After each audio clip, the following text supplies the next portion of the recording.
पहले तो राजाओं से बातचीत करके और फिर लड़ाई करके, दोनों ही तरीके हुए ना। तो दोनों तरीकों से जो यूनिफिकेशन किया, भारत में एकीकरण की जो शुरुआत हुई, वो कहां से होती है? भारत जन से। And that was the reason Bharat का एक नाम भारत रखा गया, राइट? क्योंकि first unification was done by Bharat. पहले peaceful cooperation with other kings, उनके साथ मिलकर के, और बाद में उनके साथ मिलके जो नहीं मान रहा उस पर अटैक करके। क्योंकि जो बाद में भारत बना, उस भारत की जो शुरुआती यूनिफिकेशन की जो थॉट थी वो किसके जहन में रही होगी? राजा भरत के जहन में, इसलिए इसको भारत नाम दिया गया, राइट? अब यहां पे ये वाली कहानी क्यों इंपॉर्टेंट है, ये स्टोरी क्यों इंपॉर्टेंट है? कि भाई जो परिवार है वो गांव बनाते हैं, गांव विश्व बनाते हैं, विश्व जन बनाते हैं। इनमें से कुछ जन ऐसे थे जिन्होंने बहुत सारे जनों पे कब्जा कर लिया। देयर वर सम जन विच कंट्रोल्ड अदर जन्स, और लेटर फेज में ये जन कहलाते थे जनपद। क्या कहलाते थे? तो जो बड़े वाले जो जनपद हो गए, जिन जनपदों ने दूसरे बहुत सारे जनपदों पे कब्जा कर लिया, वो हो गए महाजनपद। ऐसे टोटल इस काल में, यानी कि नंबर 6, लगभग 500 बीसी के आसपास कुल 16 महाजनपद।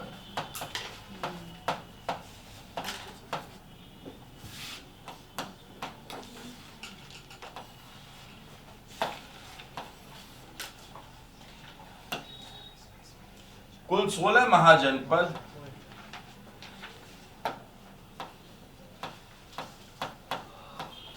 गंगा के मैदानों में थे। कहां पे थे? मैंने आपको गंगा की तरफ शिफ्ट क्यों बताया? गांव क्यों बने वो क्यों बताया? जन कैसे बने? जन से महाजनपद का विकास कैसे हुआ? भरत जन का इसमें क्या रोल था? और वैदिक काल का क्या रोल था? इतना समझ में आ रहा है? yes, किसी को जो भी नहीं समझ में आ रहा हो पूछ लो, क्योंकि अगली स्टोरी भी कनेक्टेड है। जब तक हिस्ट्री क्यों नहीं याद होती? क्योंकि हम हिस्ट्री के इस एरिया को इंटरकनेक्टेड नहीं करते। अब टीचर क्या करता है, वो एक बार वैदिक पढ़ाता है, एक बार मौर्य पढ़ाता है, एक बार जैन पढ़ाता है, एक बार बुद्धिज्म पढ़ाता है, पर कनेक्शन कहाँ पे है? वो कनेक्शन जरूरी है। जब तक वो कनेक्शन आपके दिमाग में नहीं बनेगा तब तक आप आंसर नहीं कर पाएंगे।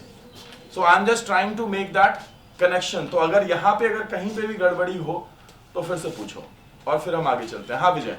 भारत ने जनपद बनाया था, महाजनपद। देखिए भरत के टाइम पे भरत जो था वो एक जन का, कबीले का मुखिया था, क्लैन।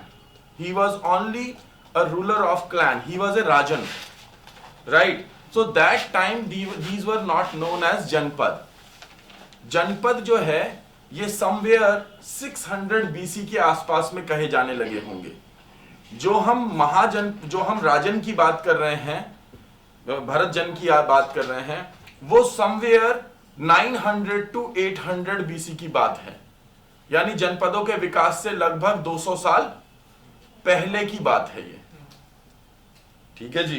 तो इसलिए उसने जो जनपद बनाया होगा, मतलब ऐसा माना जा सकता है कि उस क्षेत्र में ही सबसे पहला जनपद डेवलप हुआ होगा, बट इसके बहुत क्लियर कट हमारे पास साक्ष्य नहीं है।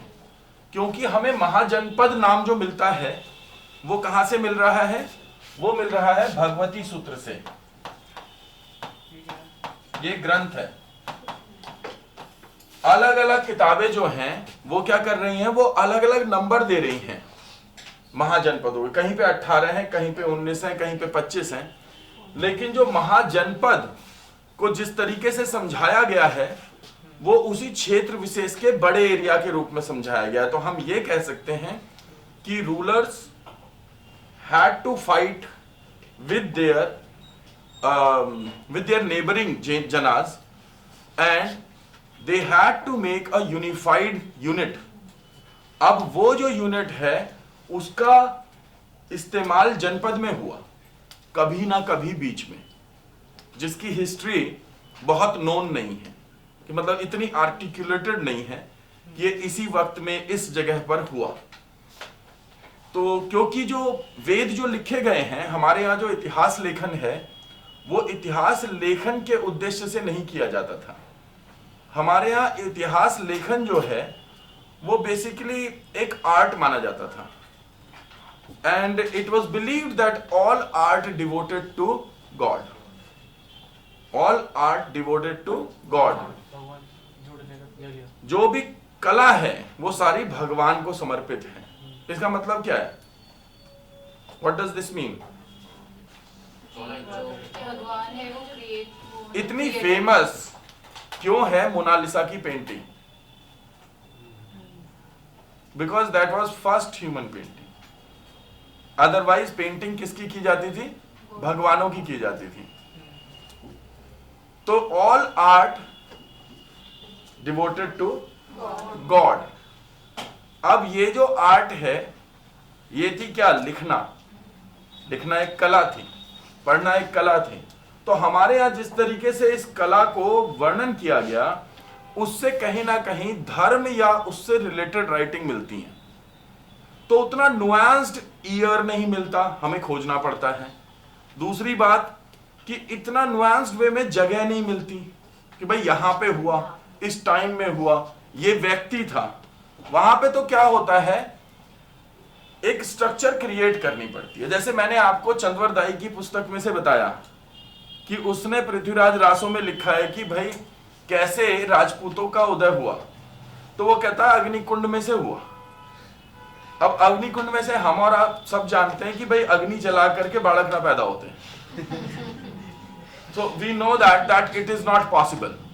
तो हम उसको ये मान करके चलते हैं कि भाई 4 डिफरेंट क्लैन थे, लड़ाकू क्लैन थे, उनके लीडर्स को लेकर के गए होंगे कोई ब्राह्मण और उनका शुद्धिकरण करके और उन्हें नए नाम दिए होंगे और उन्हें एक जिम्मेदारी दी होगी कि अब आप लड़ाई करो, और इस तरीके से उनको जो एक यूनिट बनाई उसका नाम दे दिया राजपूत, और उसके अंदर 4 लोगों के नाम दिए, उससे उनकी कास्ट निर्धारित हो गई और उन्होंने लड़ाई की हुनास से, और इसलिए वो फेमस हो गए इतिहास में।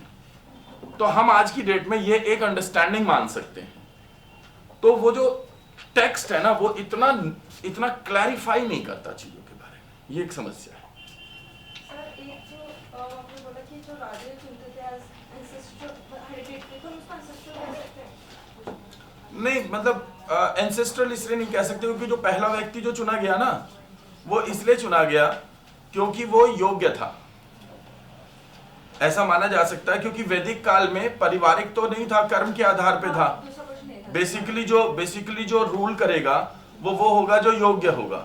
तो ऐसा मान सकते हैं कि सबसे शुरुआत में तो वो ऐसे इसी आधार पे चुने जाते होंगे कि जो सबसे योग्य रहे होंगे। प्राइमोजेनिचर मतलब उसके बाद फिर क्या होने लगा, फिर वो पैट्रियार्कल होने लगा। पैट्रियार्कल होने लगा यानी कि जो पिता था उसने अपने पुत्र को नियुक्त करने लगा। अब इस पुत्र की नियुक्ति में कौन सा पुत्र होगा, तो फिर प्राइमोजेनिचर नेचर हो गया, ज्येष्ठाधिकार। जो सबसे बड़ा होगा वो राजा का मुखिया होगा। अब फिर वो एंसेस्ट्रल वैल्यूज आने लगी। पहले पैट्रियार्की आई होगी, फिर प्राइमोजेनिचर नेचर आया होगा, फिर एंसेस्ट्रल वैल्यूज आने लगी। तो जिसको आप महाभारत के गुण के रूप में देखते हैं